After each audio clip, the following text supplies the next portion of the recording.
미국의 기업가인 잭 윌치는 승자의 조건을 확신이라고 말합니다. 젊은이들은 무엇인가를 성취하고자 하는 욕망과 야망을 갖고 있지만 두려움으로 망설이는 것은 확신이 없기 때문이라고 말합니다. 그리고 그는 두려움을 극복하는 것은 자기 확신이라고 강조합니다. 이렇게 확신이 들면 그 일을 성공적으로 이루기 위해서 어떻게 해야 될까요? 지난 시간에 먼저 살펴본 것은 주어진 일을 이루기 위해서 최선을 다해 준비해야 한다라고 말씀드렸습니다. 오늘 두 번째로 살펴볼 것은 목적 성취에 대한 확신이 있다면 하나님을 앞세우고 건너야 합니다. 어떤 목적을 성취하려면 준비만 다 되었다고 되는 것이 아닙니다. 준비한 후에 그것을 실행해야 합니다.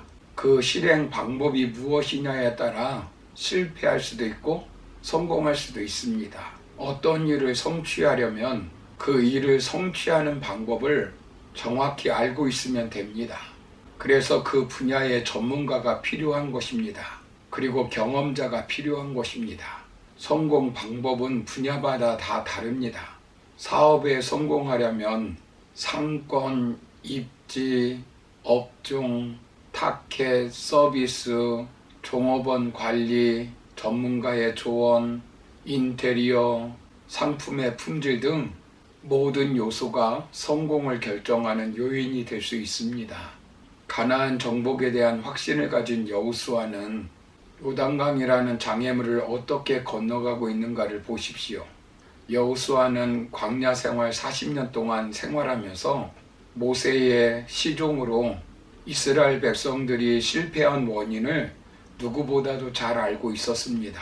한 달만 시간이 주어져도 점령할 수 있는 땅을 40년 동안 광야에서 방황한 이유를 여호수아는 누구보다도 잘 알고 있었습니다.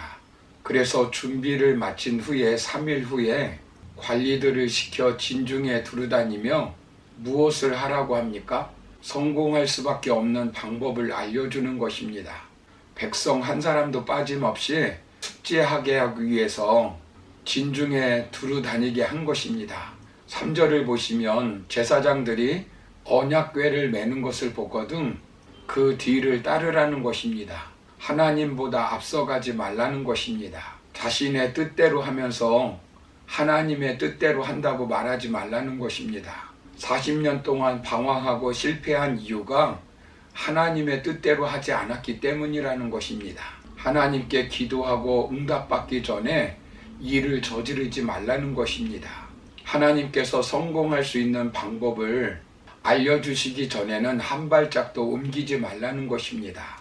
4절을 보시면 900m쯤 떨어져 가라는 것입니다. 왜냐하면 한 번도 가보지 않은 길이기 때문에 모두가 언약궤를 보고 따를 수 있게 하기 위해서입니다. 분명하게 법궤를 보고 가게 하기 위해서입니다.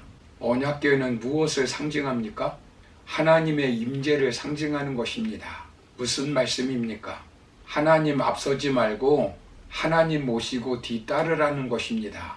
하나님을 액세서리 취급하지 말라는 것입니다. 하나님을 끌고 다니지 말라는 것입니다. 하나님이 인도하는 대로 가라는 것입니다. 9절 말씀을 보십시오. 여호와의 말씀을 들으라는 것입니다. 10절 말씀을 보십시오. 하나님은 죽은 하나님이 아니라 살아계신 하나님이라는 것입니다. 그 하나님이 너희 가운데 계셔서 너희보다 앞서 행하신다는 것입니다. 그리고 가나안 7족을 몰아낼 것이라는 것입니다. 우리 신앙인들이 잘못하는 것 중에 하나가 자신이 있으면 자기 마음대로 하는 것입니다. 그러면 실패하기 쉽습니다. 우리의 진정한 성공은 하나님의 뜻대로 하는 것입니다. 비록 내 마음대로 하지 않고 하나님의 뜻대로 한다면 그것이 바로 성공입니다. 하나님과 함께 하나님을 앞세우고 하나님의 뜻에 순종하며 가야 합니다. 여호수아의 작전 지시에 이스라엘 백성들은 어떻게 합니까? 13절을 보시면 그들은 이위를 달지 않습니다. 그대로 순종하였습니다. 1년 중 가장 물이 많은 때입니다.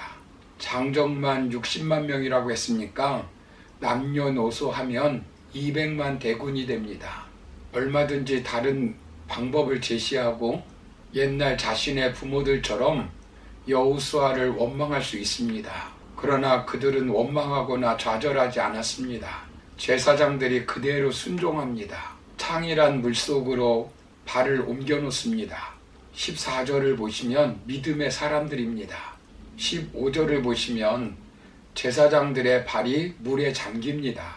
기적이 아직 일어나지 않습니다. 그래도 말씀대로 하는 것입니다. 잠시 후 기적이 일어납니다. 17절을 보시면 여호와의 언약궤를 맨 제사장들은 요단 가운데 마른 땅에 굳게 섰고 그 모든 백성이 요단을 건너기를 마칠 때까지 모든 이스라엘은 그 마른 땅으로 건너갔더라 라고 말씀합니다. 가장 성공적인 인생은 바로 여기에 있습니다. 하나님을 앞세우며 하나님의 말씀에 순종하는 것입니다. 가나안 땅에 들어가고 안 들어가고는 두 번째 문제입니다. 첫 번째 문제는 하나님을 신뢰하고 따르느냐 안 따르느냐 하는 것입니다. 성공한 인생은 무엇을 얼마나 갖게 되었느냐, 어떤 위치에 있느냐, 그것이 중요한 것이 아닙니다.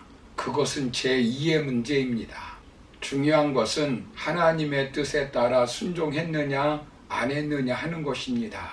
우리의 삶이라는 것은 나의 승리가 아닙니다. 나의 성공이 아닙니다. 우리를 통하여 하나님이 승리하여야 진정한 승리라고 할 수 있습니다. 우리를 통하여 하나님이 성공해야 진정한 성공이라고 할 수 있습니다. 우리를 통하여 내 뜻이 이루어지는 것이 아니라 하나님의 뜻이 이루어져야 합니다.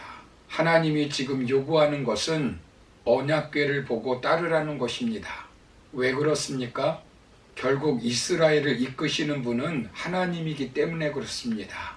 하나님은 우리보다 앞서 행하시는 분이십니다. 신명기 1장 33절을 보시면 그는 너희 앞서 행하시며 장막 칠 곳을 찾으시고 밤에는 불로 낮에는 구름으로 너희의 행할 길을 지시하신 자이니라 라고 말씀합니다.